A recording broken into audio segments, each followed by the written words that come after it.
Bueno, les doy la bienvenida a un nuevo video del canal. Vamos a estudiar lo que es el tema, continuando con los videos de transformaciones en coordenadas curvilíneas. Vamos a estudiar lo que es el determinante de una transformación curvilínea. Entonces vamos a colocar como título, ¿cierto? Determinante de una transformación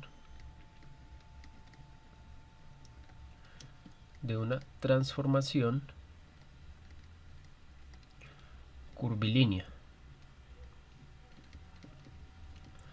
A este determinante lo vamos a conocer con el nombre de determinante jacobiano, ¿sí? Usualmente, en la literatura se encuentra con dicho nombre, como el jacobiano, el determinante jacobiano o el jacobiano de la transformación. Simplemente lo vamos a llamar jacobiano, listo. El jacobiano de la transformación.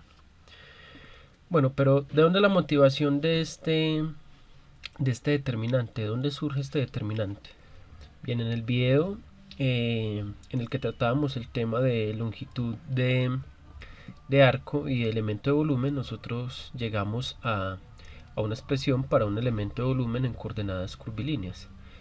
¿Cuál era? Bueno, la expresión nos había quedado en términos de los factores de escala y de los vectores básicos unitarios de ese sistema de coordenadas. ¿Cuál era la expresión? La voy a escribir. Habíamos tenido que dB era igual al módulo de un producto triple, ¿no? El producto triple era de la siguiente manera. El primer vector era h1 por du sub 1 en dirección e1, ¿cierto? A este nosotros lo habíamos llamado en ese video como el diferencial de posición respecto a la coordenada 1. Y esto producto punto con el producto vectorial de lo siguiente: del factor de escala h2 de u sub 2 en dirección e sub 2, producto cruz con el factor de escala h3 de u sub 3 en dirección e sub 3. Nosotros habíamos llegado a esta expresión de elemento de volumen. Bueno, este por aquí sería nuestro de r sub 2 y este por aquí sería nuestro diferencial de posición en dirección de la variable curvilínea 3. Pero bueno, vamos a escribir esta misma expresión que tenemos aquí, la vamos a escribir en términos de estas derivadas parciales, de la derivada parcial de el vector de posición con respecto a u sub 1, de la parcial de r con respecto a u sub 2 y de la parcial de r con respecto a u sub 3. Nosotros ya sabíamos una relación entre este señor de aquí con su factor de escala y con el vector e sub 1. De este también teníamos una relación entre su factor de escala h sub 2 con el vector e sub 2.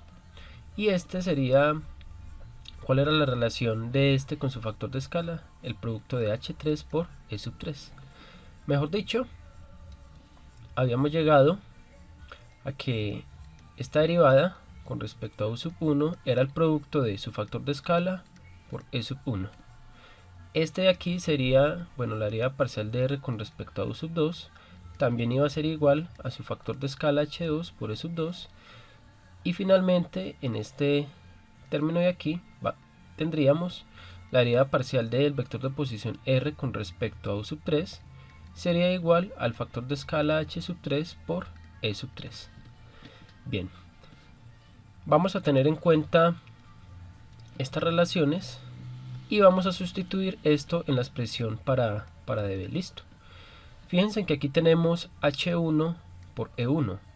Este producto de h1 por e1 lo va a sustituir por lo que vale el vector de posición. De u sub 1 va a ser simplemente un escalar. Análogamente vamos a hacer lo mismo con los otros elementos de este producto triple. Entonces vamos a obtener lo siguiente. Vamos a tener que dB sencillamente va a ser igual a el módulo de quién. La derivada parcial de el vector de posición r por du sub 1, que esto sería exactamente h1 por u sub 1, diferencial de u sub 1, ¿cierto? Y voy a realizar el producto punto de este vector con la derivada parcial de r con respecto a du sub 2 en dirección de u sub 2, y voy a hacer el producto cruz con la derivada parcial de r con respecto a la, aquí sería u sub 2 con respecto a u sub 3 en dirección de u sub 3, ¿cierto? Diferencial de u sub 3. Bien. Ahora bien, esta es una expresión que es equivalente a la relación que tenemos arriba, solamente que aquí esta relación de aquí depende de los factores de escala y la que tenemos abajo depende de los vectores tangentes a cada una de las direcciones.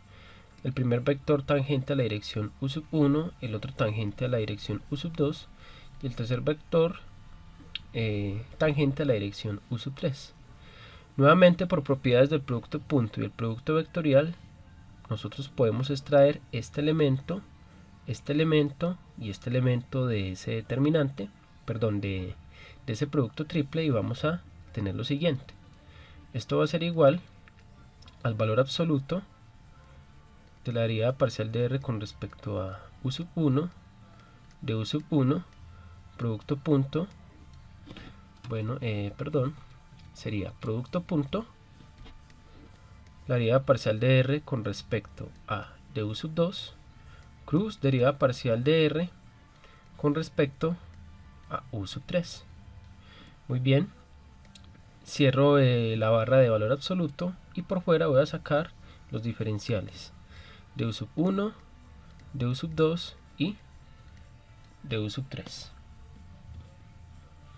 Bien, ahora vamos a desarrollar cada una de estas derivadas, las vamos a mostrar explícitamente a qué equivalen. Bien, nosotros sabemos que el vector de posición r en términos de las coordenadas originales nosotros lo podemos escribir de la siguiente manera: x en dirección y más y en dirección j más z en dirección k. Este sería el vector de posición asociado al punto P de coordenadas x, y y z. Pero como cada punto de estos tiene asociada la componente curvilínea, la coordenada curvilínea, en realidad ya sabemos que x depende de esa coordenada, y también depende de esa coordenada y z también es una función de esa coordenada, ¿sí? Ambas coordenadas x, y, z dependen de la coordenada u sub 1, u sub 2 y u sub 3. ¿Qué nos dice esta primer cantidad de aquí, de esta ecuación? Pues nos está diciendo, tome ese vector de posición y lo va a derivar parcialmente con respecto a la primera coordenada curvilínea. Vamos a hacer eso. ¿Qué vamos a tener? La derivada parcial de r con respecto a u sub 1 sería igual. El operador de derivada parcial se mete en esta componente, en esta componente y en esta componente. Entonces derivamos término a término de este vector con respecto a la coordenada u sub 1. Vamos a tener derivada parcial de x con respecto a u sub 1. Tiene sentido porque x depende de u sub 1, listo. Esto en dirección y, más la derivada parcial de y con respecto a u sub 1 en dirección j, más la derivada parcial de z con respecto a u sub 1 en dirección k. Terminamos con este primer vector, lo expresamos explícitamente en términos de las relaciones, bueno, en términos de x, de y, de z y de sus derivadas parciales. Ahora vamos a hacer lo mismo con este segundo vector de acá. Lo vamos a escribir explícitamente. ¿Qué nos dice la ecuación? La expresión: toma el vector de posición r y lo deriva parcialmente con respecto a u sub 2. Tomamos el vector de posición r y lo derivamos parcialmente con respecto a u sub 2. Esto por definición va a ser la derivada parcial de x con respecto a u sub 2 en dirección y, más la derivada parcial de y con respecto a u sub 2 en dirección j, más la derivada parcial de z con respecto a u sub 2 en la dirección k, y finalmente vamos a tomar nuevamente el vector de posición y lo vamos a derivar con respecto a la coordenada u sub 3 parcialmente. Vamos a tener la derivada parcial de r con respecto a u sub 3 va a ser entonces igual derivada parcial de x con respecto a u sub 3 en dirección y, más la derivada parcial de y con respecto a u sub 3 en la dirección j, más la derivada parcial de z con respecto a u sub 3 en la dirección k. Muy bien, terminamos de escribir explícitamente los vectores tangentes de posición asociados a este punto P. Y vemos que está escrito en coordenadas cartesianas, ¿sí? Está escrito en coordenadas cartesianas. Esta componente de aquí sería la componente escalar en dirección y el vector de esta derivada, de este vector. Esta sería la componente escalar en dirección j, o sea, en dirección del eje y esta sería la componente escalar de este vector en dirección del eje z, es decir, en dirección del vector unitario k. Bien, ya tenemos esas tres relaciones. Voy a escribir por aquí, por este lado, lo siguiente. Bueno, y además nosotros ya sabemos una expresión para el determinante, perdón, para el producto triple, ¿no? O sea, recordémosla nuevamente. Nosotros teníamos, si teníamos nosotros el producto triple de un vector A con el producto cruz de B y C, esto nos da como resultado el determinante. En la primera fila iban las componentes escalares del vector A, la segunda las del vector B sub 2 y B sub 3, y en la tercera las del vector C sub 1, C sub 2 y C sub 3. Acá en este punto nosotros ya tenemos escritas explícitamente las componentes de estos vectores en ambas direcciones. Sencillamente vamos a hacer uso de esta expresión para escribir este diferencial de volumen que tenemos aquí en términos de un determinante. Bueno, con esto nosotros vamos a tener lo siguiente. Lo voy a escribir por este lugar. Bien. ¿A qué llegamos? A que de B era igual. Escribámoslo nuevamente, el valor absoluto de dr de u sub 1, producto punto, dr de u sub 2, cruz dr de u sub 3, por du sub 1, du sub 2 y du sub 3. Bien, ya tenemos explícitamente las coordenadas escalares, las componentes escalares de este vector y este vector. Por lo tanto, db va a ser igual a, bueno, al valor absoluto. Estas barras son de valor absoluto del siguiente determinante. Bien, el determinante lo va a hacer con barras azules.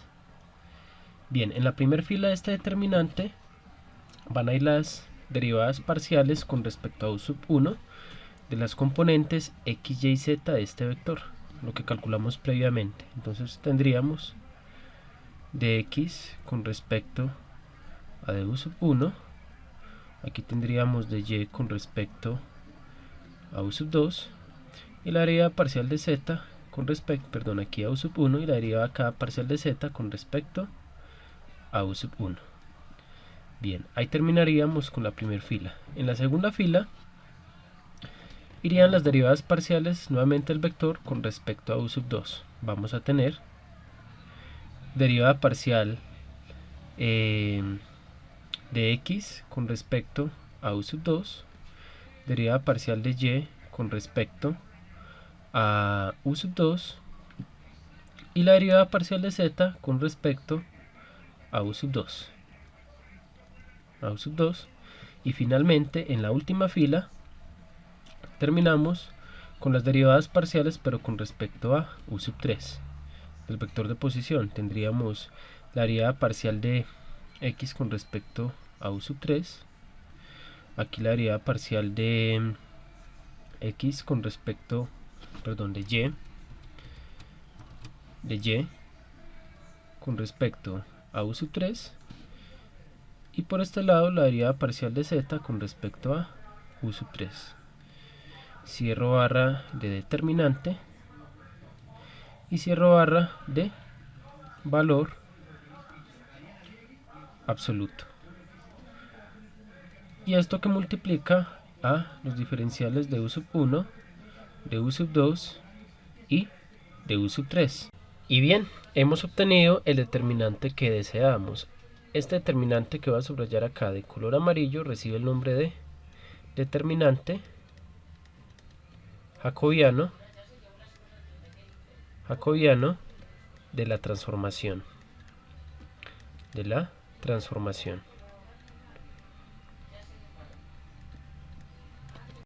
Bien, ahora ¿qué es lo que pasa?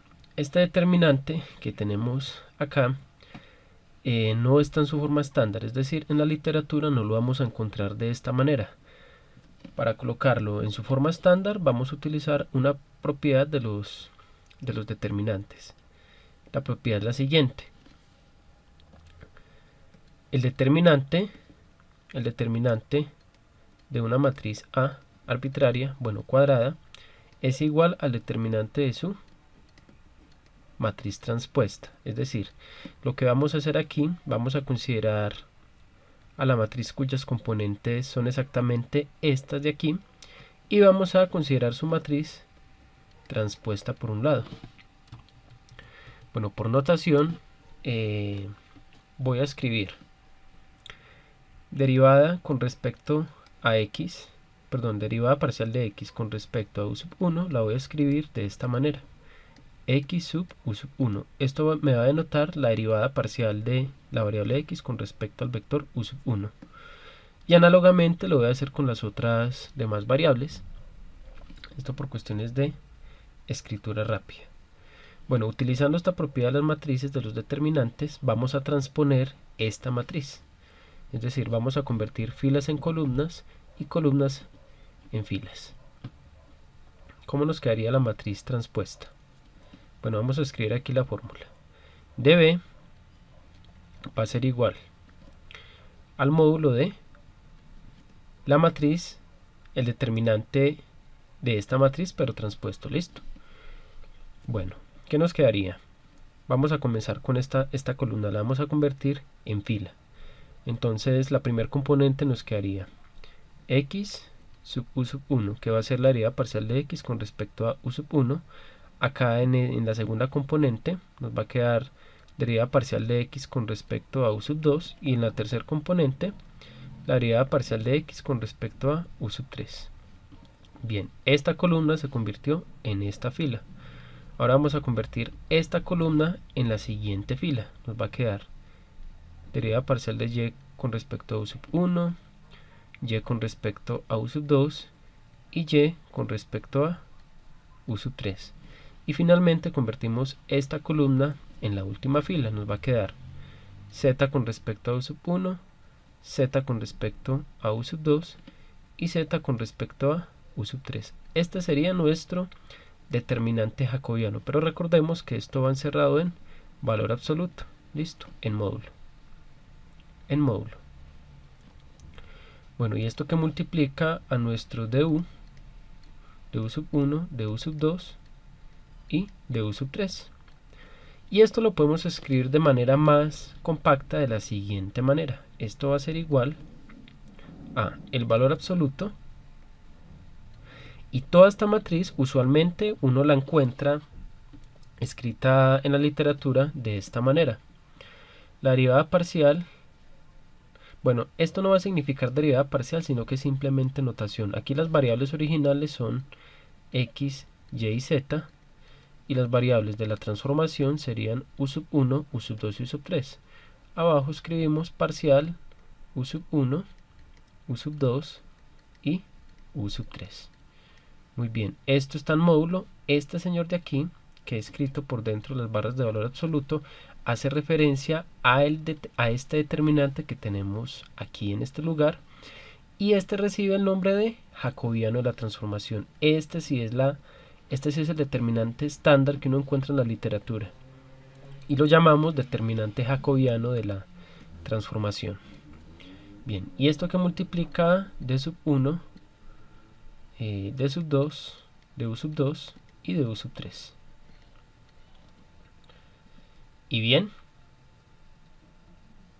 ¿qué le vamos a exigir ahora nosotros a la transformación, ya que tenemos este determinante y lo hemos definido de esta manera? Lo voy a escribir acá ya de manera rápida. Bueno, d x, y, z sobre parcial de u sub 1, u sub 2, u sub 3 se define como el jacobiano de la transformación y es igual a este determinante. Listo. Parcial de x con respecto a u sub 1, parcial de x con respecto a u sub 2 y la derivada parcial de x con respecto a u sub 3. Parcial de y con respecto a u sub 1, parcial de y con respecto a u sub 2 y la derivada parcial de y con respecto a u sub 3. Ahora aquí la derivada parcial de z con respecto a u sub 1, con respecto a u sub 2 y con respecto a u sub 3.